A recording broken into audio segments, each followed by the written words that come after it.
Bienvenidos a la clase 2, Fundamentos de Contabilidad y Estados Financieros Básicos. En esta clase aprenderás todo lo relacionado con estados financieros y su importancia en los procesos para seguir con tu empresa.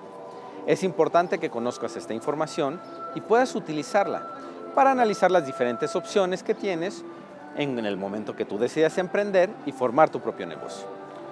Aquí conocerás dos estados financieros: el estado de flujo de caja y el estado de cambios en el capital.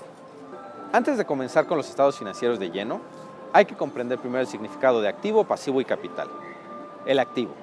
Los activos son los recursos con los que cuenta la empresa, ya sea físicos como dinero, inmueble, maquinaria o materia prima, o intangibles como depósitos bancarios o las deudas donde la empresa es la acreedora y que en cualquier momento pueden ser cobrados y o utilizados.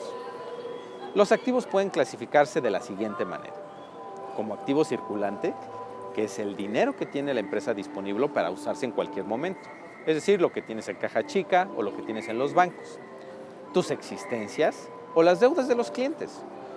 O como activo fijo, son los que corresponden a bienes y derechos que no es fácil convertir en dinero rápidamente y que tienen las características de ser necesarios para que la empresa esté operando.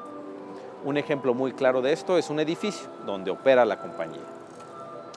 Otro tipo de activo es el activo diferido.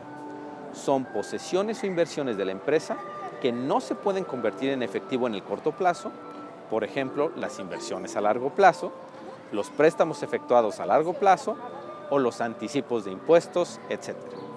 Por otro lado, están los pasivos.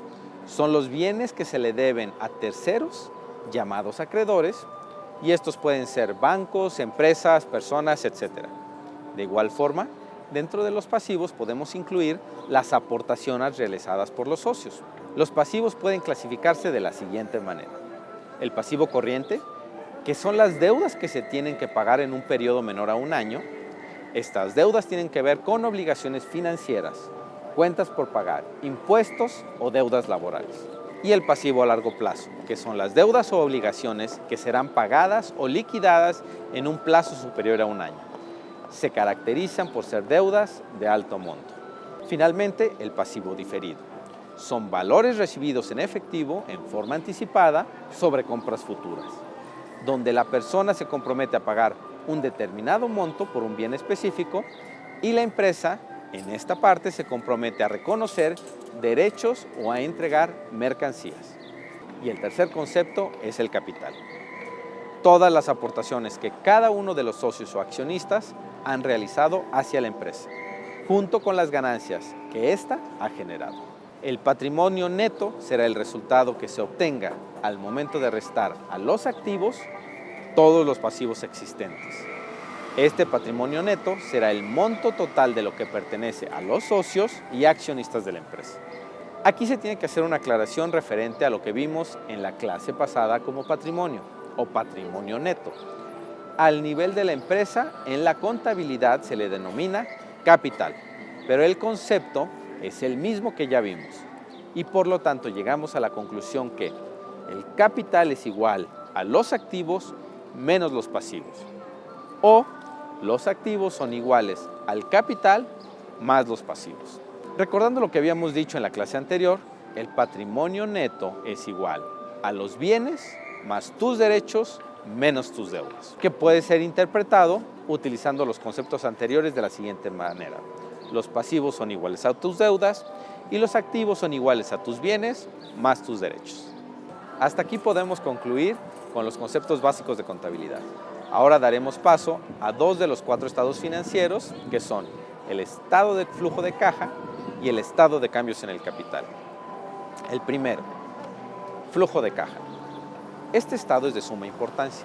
Nos muestra cuál será el presupuesto inicial de nuestra empresa y representa el dinero que se requiere para desarrollar y mantener activo nuestro negocio o empresa, al mismo tiempo que dedicamos tiempo para generar más ganancias. Posteriormente nos mostrará cuáles son los ingresos del negocio y los gastos que se han realizado durante un cierto periodo de tiempo. Los resultados obtenidos del flujo de caja nos permiten analizar el estatus de la empresa en un periodo determinado, al mismo tiempo que sirve de apoyo para observar ¿qué es lo que requiere mayor presupuesto? ¿Cuáles son los gastos prioritarios y la cantidad de las ganancias? Dentro de este tipo de estados se incluyen 4 aspectos importantes. Tus ingresos, que es de dónde ha venido el dinero que se utiliza como financiamiento. Tus gastos, que son las salidas de la empresa. Tu programa, las fechas exactas donde tuvieron lugar ciertas actividades y ciertos gastos. Y tus ganancias o pérdidas, la cantidad restante después de realizar las actividades necesarias o el resultado final que dependerá si se toma como una ganancia o como una pérdida. La información contenida en el estado de flujo de caja puede ser de gran utilidad para inversores y administradores, pues evalúa la capacidad de una empresa para generar flujos de efectivo positivos, evalúa la capacidad de una empresa para pagar sus deudas y repartir sus utilidades en efectivo. Además, facilita la detección de las necesidades de financiamiento de una empresa y permite conocer los efectos financieros que producen las actividades de inversión y financiamiento que involucren el efectivo y también aquellas que no lo hagan. Veamos ahora un ejemplo. Supongamos que nuestra empresa a inicios de años tiene 84 pesos, que de utilidad tuvimos 363 pesos y que además nos pagaron cuentas por pagar de 32 pesos. Por otro lado, tenemos que nosotros pagamos cuentas por pagar de 23 pesos y compramos 29 pesos de inventario. Por lo tanto, en el año obtenemos un incremento neto de 343, dando como resultado el efectivo a final del año de 427. Ahora veamos el estado de cambios en el capital. El estado de cambios en el capital o estado de cambios en el patrimonio neto muestra el movimiento deudor y acreedor de las cuentas de capital contable de la empresa. Se compone esencialmente de 2 partes: el estado de ingresos y gastos reconocidos y el estado total de cambios en el patrimonio neto. El estado de ingresos y gastos reconocidos son sencillamente el listado de las operaciones que se realizaron, que afecten las cuentas del capital, detallando las fechas y las cuentas que se ven afectadas por los movimientos. La base de la contabilidad es la famosa partida doble. A todo cargo corresponde un abono. En palabras normales es que a todo ingreso corresponde un egreso, haciendo referencia a las cuentas de la contabilidad. Por ejemplo, si pagamos una deuda, se ve un ingreso a los pasivos, pero por otro lado se ve un egreso en la cuenta de efectivo, si es el caso que lo pagamos en efectivo. Entonces, para cualquier movimiento se debe observar un cargo, egreso, y un abono o ingreso, a cuentas diferentes, pero que sean equivalentes en el monto. Déjenme darles un segundo ejemplo. En este tenemos el ingreso de una inversión por 1,000 pesos. En este movimiento debemos cargar 1,000 a la cuenta de inversionistas y a la vez abonar 1,000 a efectivo. Cuando hagan los registros es importante tener la descripción del movimiento explicando a quién y por qué se hizo. Una vez que tienes todos los movimientos, se genera el estado total de cambios en el patrimonio neto. Y esto es el resumen de todas las actividades que tuviste a lo largo del periodo. A continuación podrán ver esto en la siguiente tabla.